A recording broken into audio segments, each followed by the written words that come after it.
The Third Testament, Revelations of Jesus Christ, Chapter 40, The Forces of Good and Evil.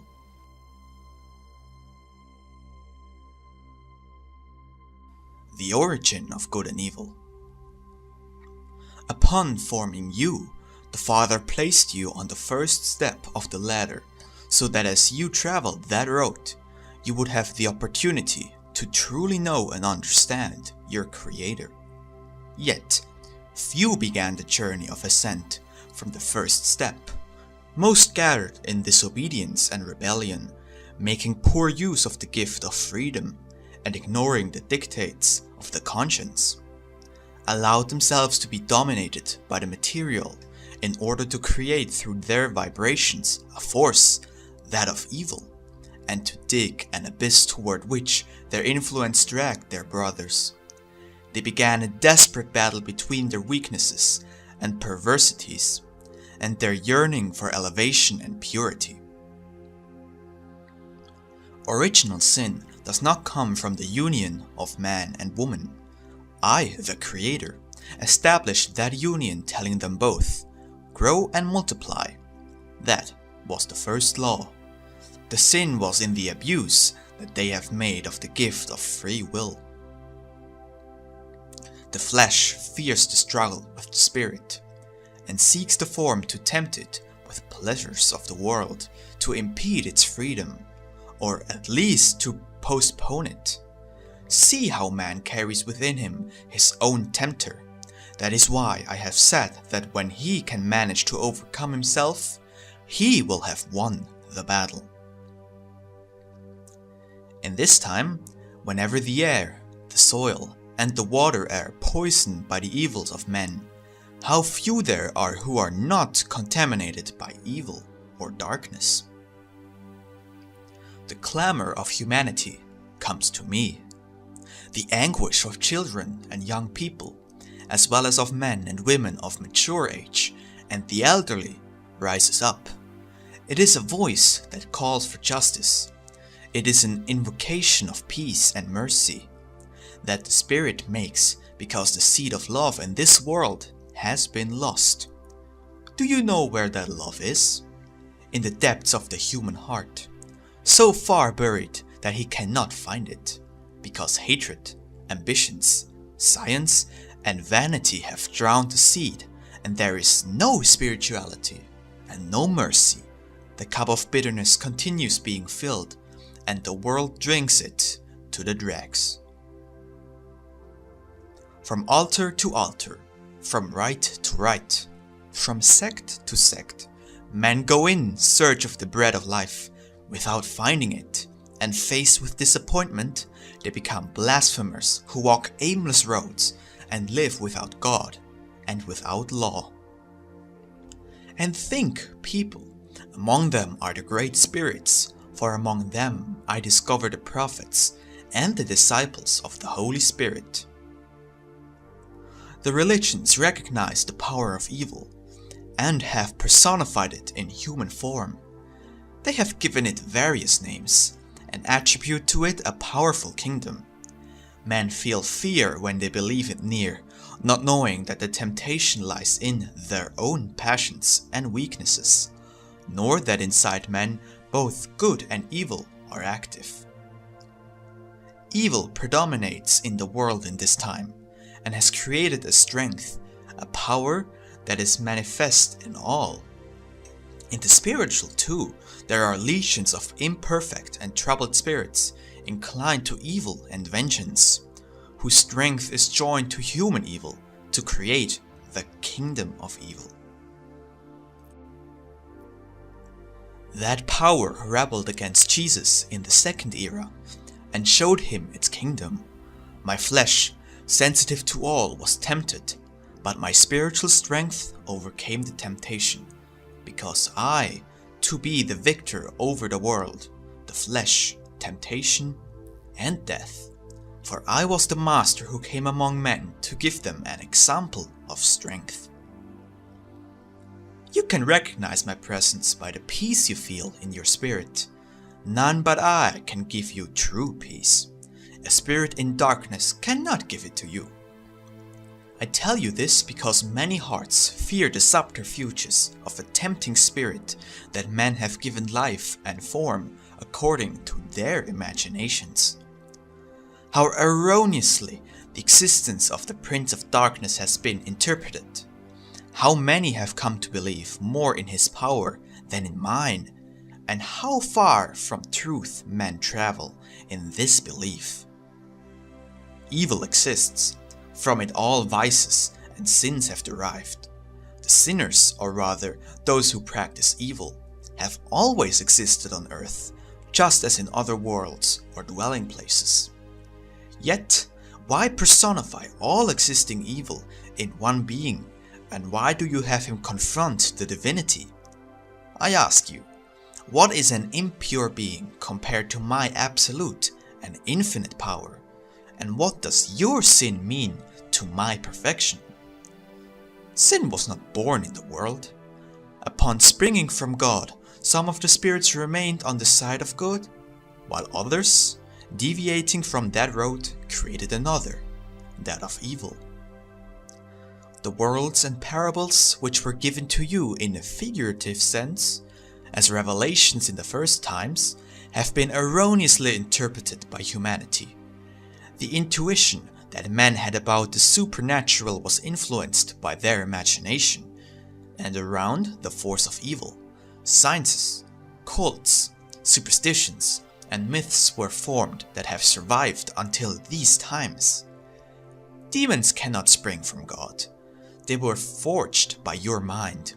The concept you have of that being, which you place as my adversary at every step, is false. I have taught you to keep a vigil and pray to free yourself from evil temptations and influences, which can come from human beings just as from spiritual ones.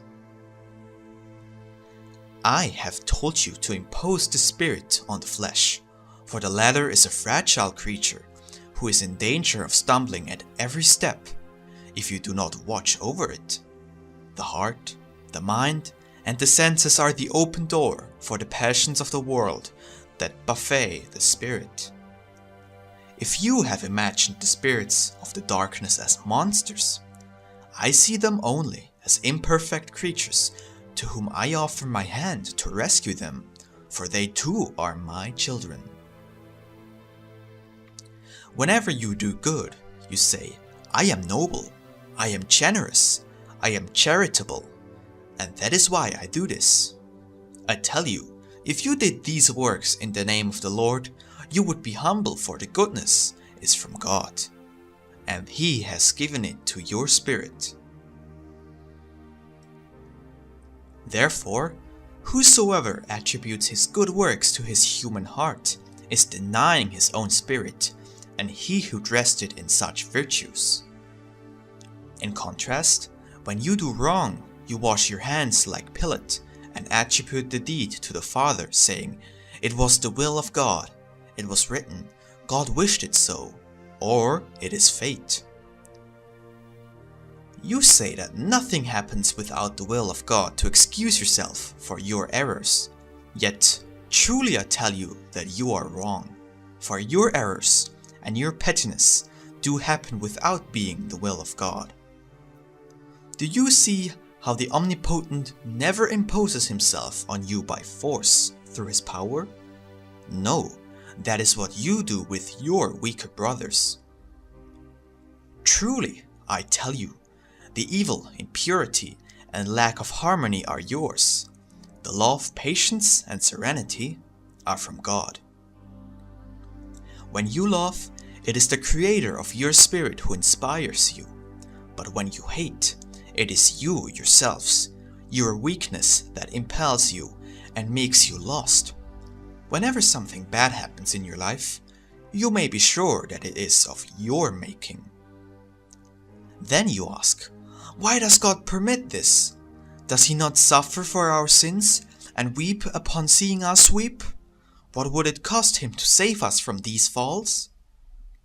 I tell you that while you cannot love, God will be something you cannot understand. For the magnanimity of your Creator is beyond your comprehension. Make yourself strong, great and wise. Learn to love. When you love, you will not have the infantile tendency to analyze God, for you shall then look upon and feel Him, and that will satisfy you.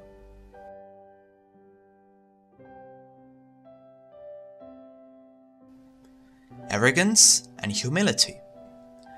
Make of humility one of your best allies for reaching elevation, for the gates of heaven, which is the kingdom of the conscience, are completely closed to the arrogant. They have never passed those gates, and never will be able to. But when the arrogant become humble, I shall be the first to praise them, and it shall be my charity that opens to them the gates of eternity. That is one more of my lessons, disciples. Truly I tell you, that when you believe yourself to be strong, great, or exalted, you distance yourself from me, for your pride drowns the feeling of humility. But when you consider yourself small, when you recognize that you are atoms in the midst of my creation, then you come closer to me. For in your humility you admire me, love me, and feel me close. It is when you think in all that is great and mysterious that contains God, and that you desire to know and understand, that you seem to hear the echo of the divine whisper in your spirit. Disciples, when a man has true understanding of the works he has performed, he does not allow himself to be blinded by vanity. He knows that if that ignoble sentiment enters his being, his intelligence will be clouded, and he will not be able to advance on the path. He will become stagnant and succumb to lethargy. Vanity has caused many men to be lost, toppled many flourishing peoples, and brought down your cultures. While those peoples held work, struggle, and progress as their ideals, they knew abundance, splendor, and well-being. But when pride led them to feel superior, when their ideal of elevation was exchanged for the insatiable ambition to have everything for themselves, and without wishing to, and without realizing it, they began the step-by-step destruction of all they had built, ending by sinking into the abyss. The history of humanity is full of such occurrences.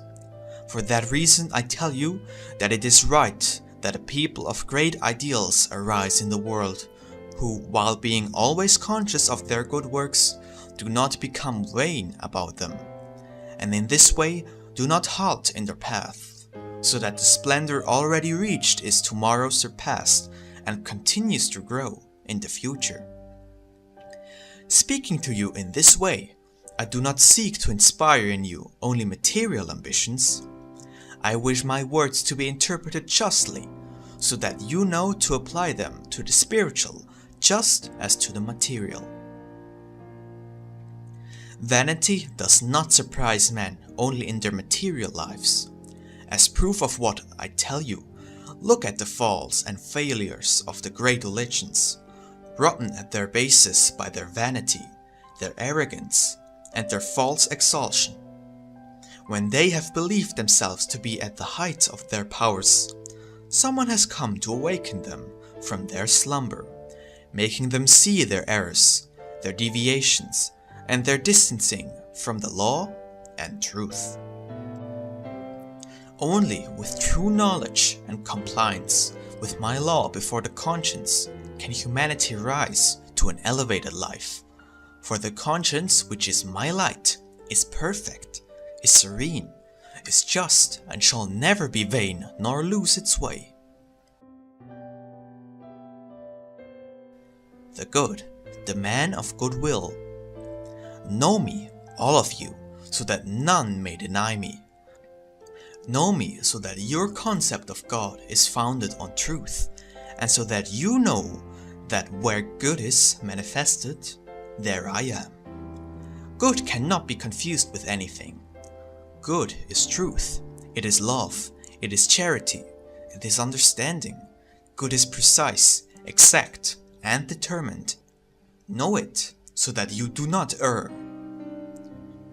Each man may go by a different road, but if all of them meet at one point, which is the good, they will come to identify with each other and unite. It is not thus when they try to deceive themselves, putting a mask of evil over the good, and disguising the good as evil, as happens among men in this time. For nearly 2000 years that you have repeated that phrase which the shepherds of Bethlehem heard, "Peace on earth to men of good will." But when have you put into practice your goodwill to make yourselves worthy of peace? Truly I say that you have rather done the opposite. You have lost the right to repeat that phrase. That is why I have come today with new words and lessons, so that it will not be the phrases or prayers that will be engraved in your mind, but the essence of my teaching, which will penetrate into your heart and spirit. If you wish to repeat my words just as I come to reveal them, you may do so, but you must keep in mind that as long as you do not feel them, they will have no virtue whatever. Pronounce them with gentleness and humility. Feel them vibrating within your heart, and I will answer you in such a manner that will make your whole being tremble. I say again, peace to men of good will, those who love truth, because they do something to adhere to the divine will, and those who take refuge in my protection must necessarily feel my presence in their human life, just as in the spirit, and in their struggles, their needs, and their trials. The men of good will are obedient children of the law of their Father. They walk on the straight path, and when they suffer greatly, raise up their spirit to me, demanding peace and forgiveness. They know that many times the pain is necessary, and therefore they drain the dregs with patience. Only when it becomes unbearable do they beg for the weight of their cross to be lightened. Lord, they say to me, I know that my spirit needs to purify itself and to suffer. Blessed are those who think and pray in this way, for they seek the example of their Master to apply it to the trials of their own lives. Evil, man in the service of evil. In this period, the influence of evil is greater than that of good. Therefore, the force which dominates humanity is that of evil, from which are derived selfishness, deceit, lust, pride, pleasure in causing injury, destruction, and all low passions. The illnesses which torment man originate from that moral imbalance.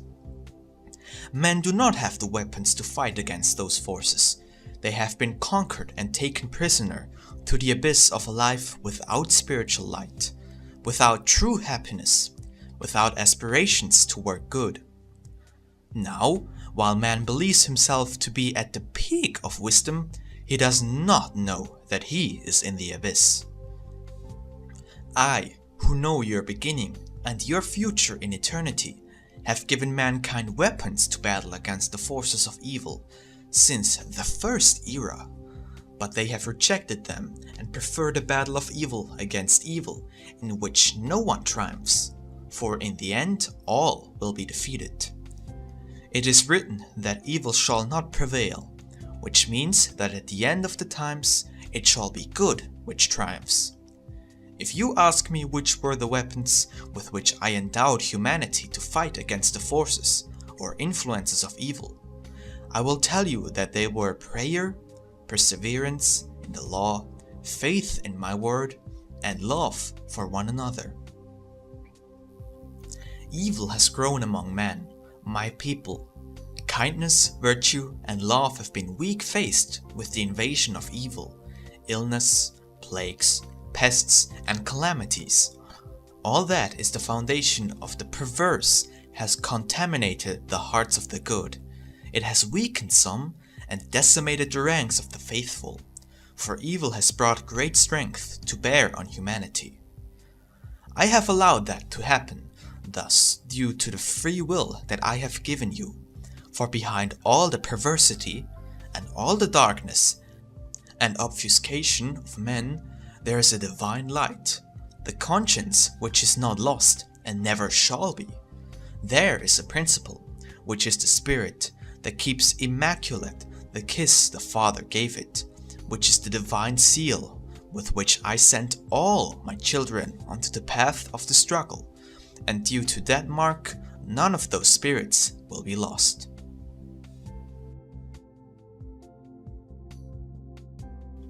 The struggle between good and evil. You too have been shocked by the strength of evil that men and women have manifested throughout the various periods of your human life. The book of your history has gathered their names.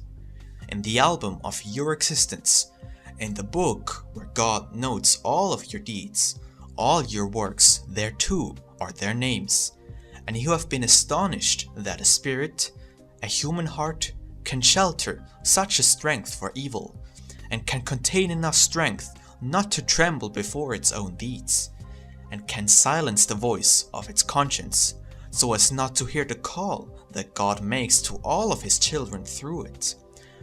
Oh, how many times the journey of those spirits on the planet has been long and tedious.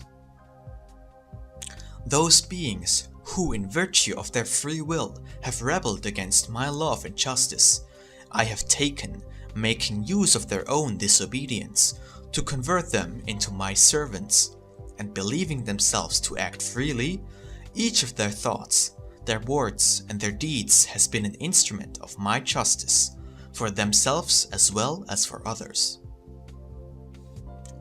But when shall this reign end? The Father tells you.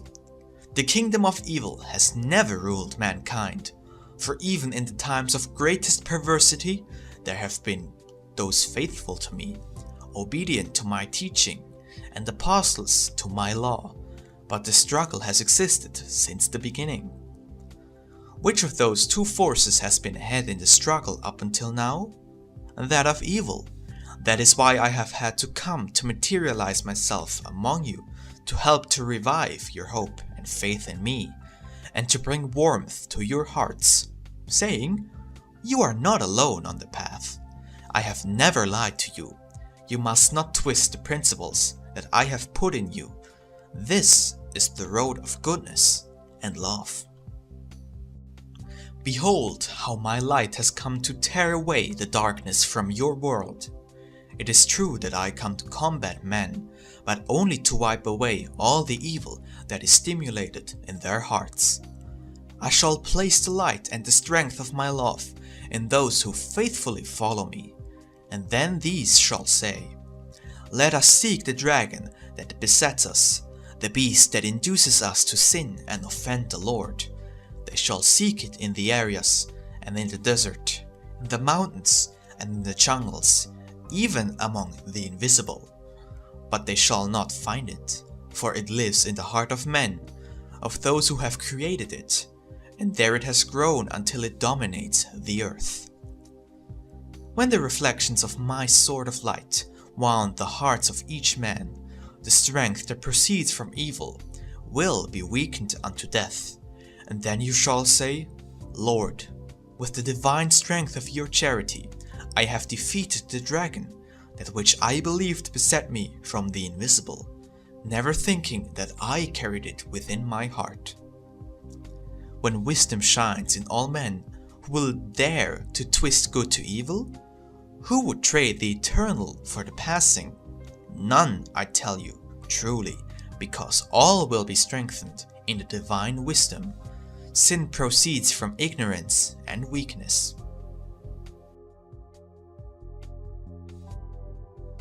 Temptations and seductions. Humanity cultivates many trees. The hunger and misery of men leads them to seek from them the shade and fruit that offers salvation, justice or peace. Those trees are the doctrines of men, inspired many times in hatred, selfishness, ambition, and in delusions of grandeur, Their fruits are death, blood, destruction, and the outrage of that which is most sacred in the life of man, which is the liberty to believe, think, and speak. In a word, he is deprived of the freedom of the spirit. Such is the darkness that arises to struggle against the light. I have told you, beloved Israel, that the time shall come when the false spokesmen arise to give access to the false Jesus, and within their materialism they will deceive, saying that through them the Master speaks. False guides, false prophets, and false soldiers shall arise, and with their word and their materialism seek to turn you from the road of light and truth. Pray and see that this is the time in which my justice and my light have removed all of the darkness. This is a difficult time, full of dangers, for even the beings that inhabit the darkness shall pass themselves off among you as beings of light to tempt and confuse you. I give you my light, so that you do not deviate from the road and are not deceived by those who use my name. The tempters are not only from among the invisible beings, there are also those incarnated in men who speak of lessons that seem like those of the light, but which are in contradiction to my doctrine. To these, do not listen.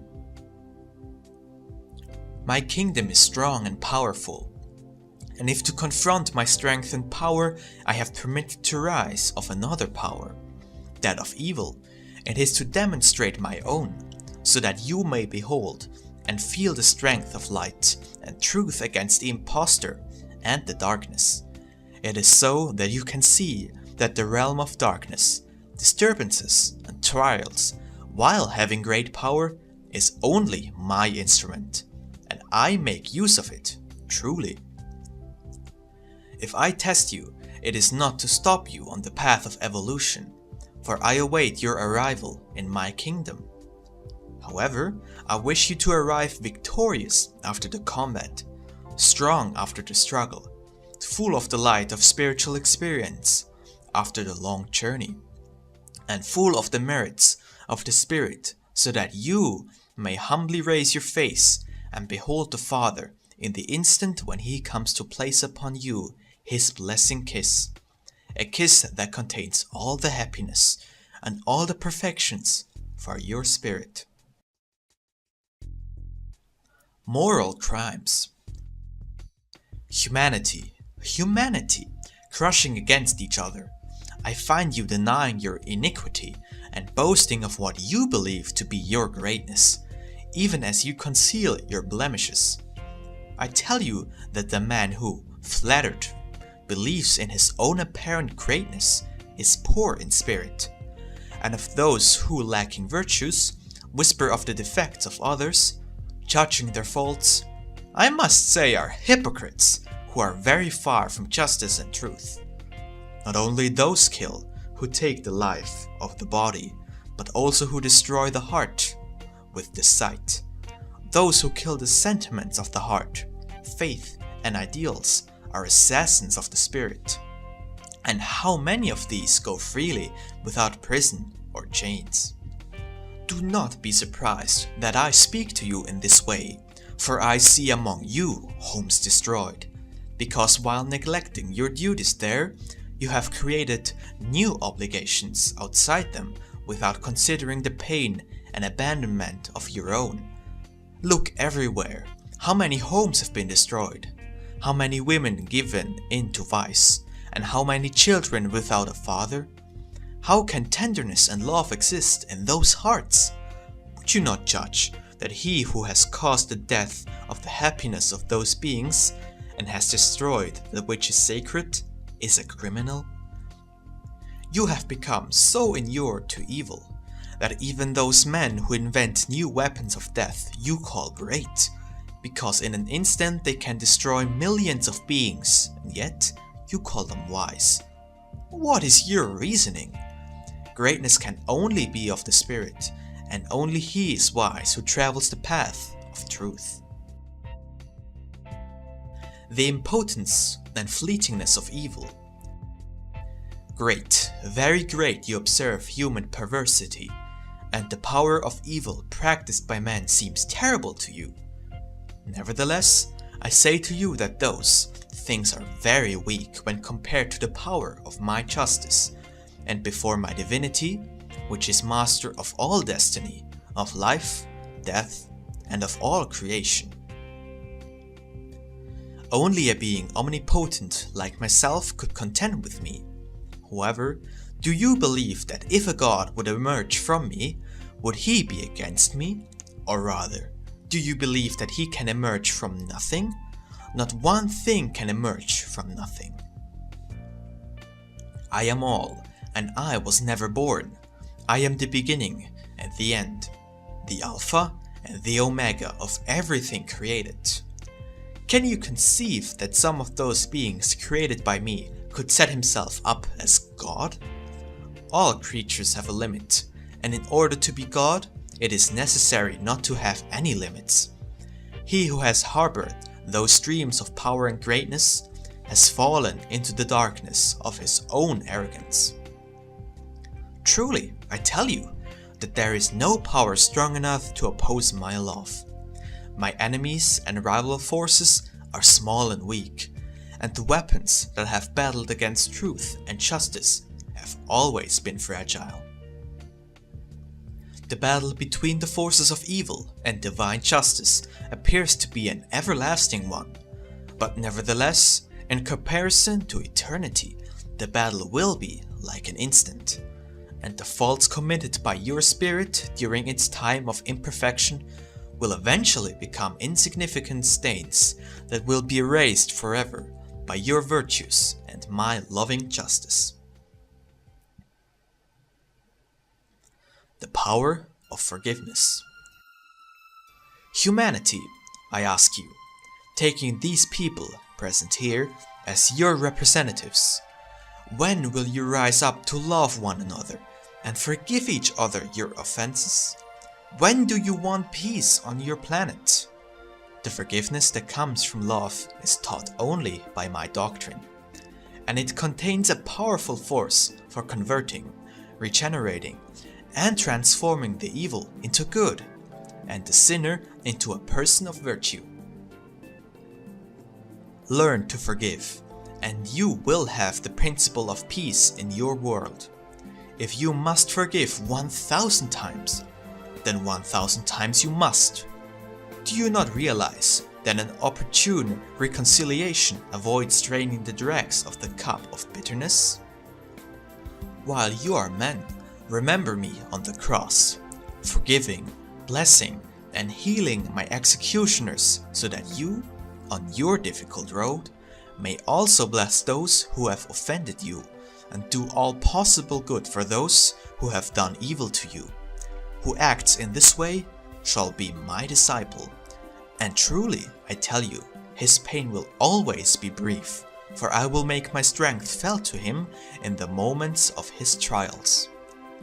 Forgive one another, and in this you shall find relief for yourselves. And for he who has offended you, do not carry upon your spirit the weight of hatred and rancor. Be cleansed, and you will have found the secret of peace, and will live as apostles of my truth.